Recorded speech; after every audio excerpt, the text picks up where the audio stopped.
Good morning, welcome to my channel MRP వేదిక astro. ఈరోజు topic బుధచారము part 1. అంటే బుధ గ్రహము ఈ 12 రాశుల్లో ఉన్నప్పుడు పుట్టిన జాతకుల యొక్క లక్షణాలు ఎలా ఉంటాయో అనేది తెలుసుకుందాం. అందులో భాగంగా యాజ్ ఎ పార్ట్ 1గా బుధ గ్రహము మేషం నుంచి కర్కాటకం వరకు, అంటే మేష, వృషభ, మిథున, కర్కాటక ఈ 4 రాశుల్లో ఉన్నప్పుడు పుట్టిన జాతకుల యొక్క లక్షణాలు ఎలా ఉంటాయో అనేది మనం ఈరోజు తెలుసుకుంటాం.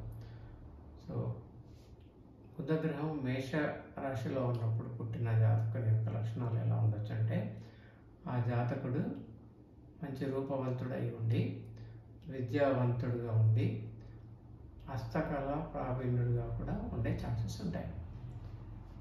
తర్వాత బుధ గ్రహం వృషభ రాశిలో ఉన్నప్పుడు పుట్టిన జాతకుని యొక్క లక్షణాలు ఎలా ఉండొచ్చు అంటే, ఆ జాతకుడు పరోపకారి అయి ఉండి, మంచి దాతగా కూడా ఉండి, ఒక పండితుడుగా కూడా ఉండి, సంగీత ప్రియుడిగా ఉండొచ్చు.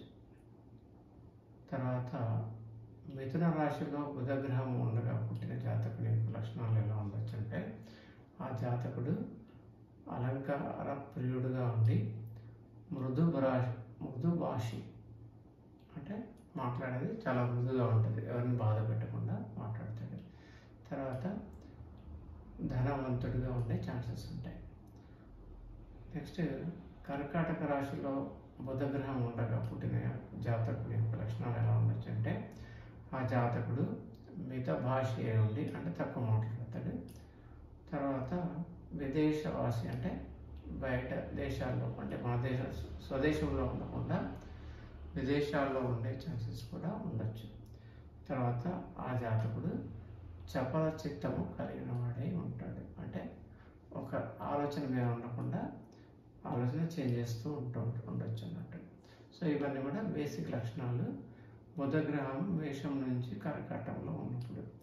అయితే మనం చూడవలసిందంటే, ఒక బుధుడు ఒక్కడిగా ఉన్నాడా, లేక ఆ బుధుడితో కలిసి వేరే గ్రహాలు ఉన్నాయా, ఆ బుధుడిపై వేరే గ్రహాల యొక్క దృష్టి ఉందా అనేది కూడా చూస్తే అప్పుడు ఈ లక్షణాలు అనేవి ఉన్నాయా లేదా అని నిర్ధారణ చేసుకునే ఛాన్సెస్ ఉంటాయి.